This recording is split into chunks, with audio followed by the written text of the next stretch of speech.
What if you could design your own Zelda dungeon? For many, Zelda dungeons are the best thing about the games. They kind of epitomise what the series is actually about. A young courageous hero ventures into a deep, dark labyrinth. Zelda dungeons are one of my favourite things about the games, and personally my favourite dungeon of all time is Ocarina of Time's Forest Temple. So today I thought, what if I designed a Zelda dungeon? And what better place to start than a forest temple of my own? So that's what I'm going to go through today. I'm going to go through the location, the story and the boss of my own forest temple. Also, I do need to shout out a couple of artists. Most of the artwork in this video is my own kind of concept art, but I did use a couple of artists' work in this video and their details are in the description below. If you yourselves want to create your own video responses to this or something, please do and send it to me on Twitter, or just leave your own dungeon description in the comments below. Right, let's get into it. Okay, real quick, from now on I'm going to talk about this dungeon like it's a real location in a Zelda game. Obviously it isn't. Although Nintendo, if you're watching, hit me up. In the heart of the forest lies the Kokiri treetops, a small village built into the vast network of branches atop the tallest trees. Rope bridges connect the houses, some of which are built from twigs and sticks, others simply carved into the trunks of the great trees themselves. In this strange treetop village you meet the village elder, who oversees and cares for the Kokiri. He explains that they once lived in the forest below, in a large village known as Old Root Town, but that the Lost Woods which protected their border has grown and now completely engulfs the town, and that their old homes are now too dangerous.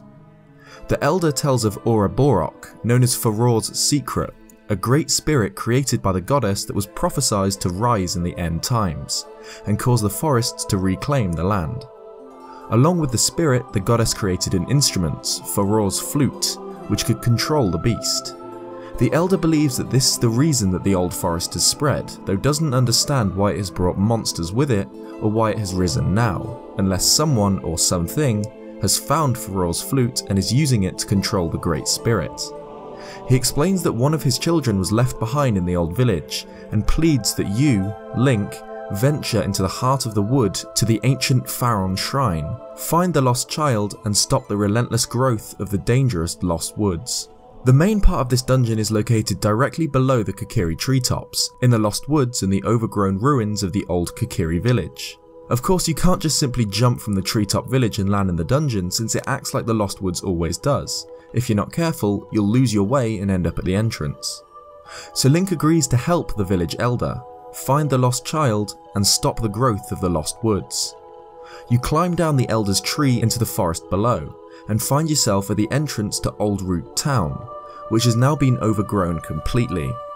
The homes of the Kokiri are almost unrecognisable, as a tangled web of branches has grown through the village, and an ominous mist surrounds it.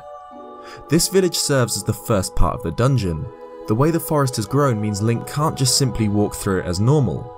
Old houses, courtyards and alleyways act as rooms in the dungeon. The monsters in this dungeon are seemingly larger or more aggravated creatures of the forest. Large snakes, Skulltula, Deku Babas and more. In terms of puzzles, you learn that the forest almost seems alive. By burning or cutting certain sections of the thick trees, you can cause different pathways to open up as the wood seems to react to it. Small keys will play an important role in this dungeon, opening the doors to ruins of shops and houses, allowing you to pass through them into different areas. Once you've travelled for a while through the alleyways, buildings and overgrown greenery of Old Root Town, you get to a large clearing in the centre, perhaps what was once a marketplace for the Kokiri. This is where Link finds the lost child, though it isn't a child any longer.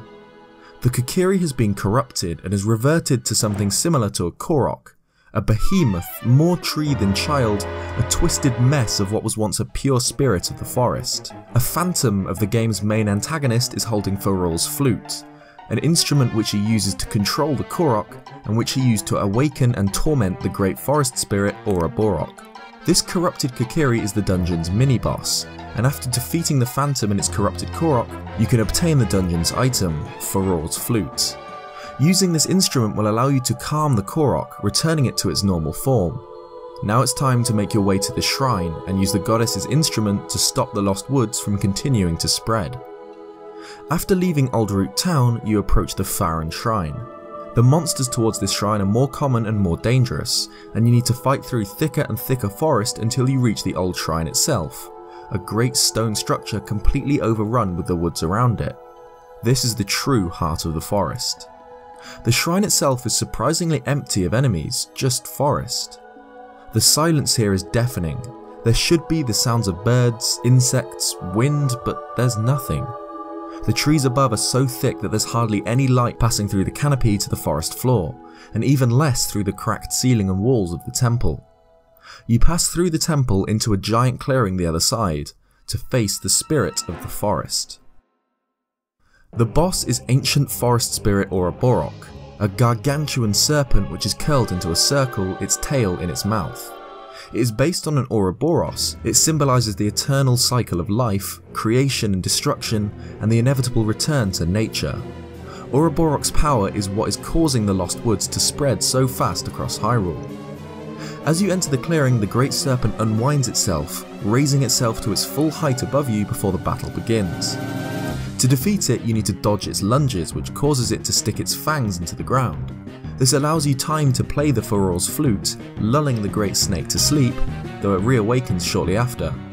Once you've done this 3 times, the spirit no longer wakes from its slumber and the forest around it begins to thin, light from the skies above finally visible as the trees part. Now you can return to the treetops and talk to the Elder and inform him of the safety of his lost child, as well as the news that Ouroboros is sleeping once again and the forest is safe.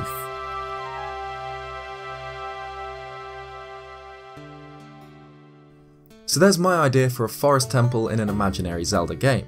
Obviously most of it's based around the Ouroboros symbol, which is the cyclical snake eating its own tail symbol, which basically represents the kind of eternal cycle of life.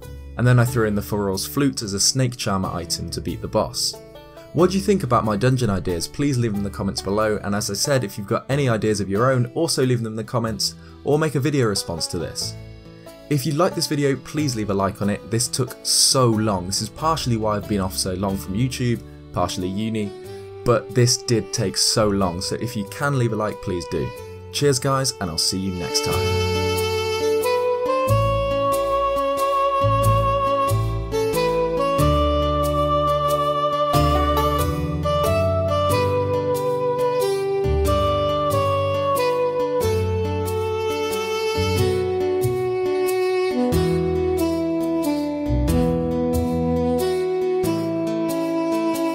you.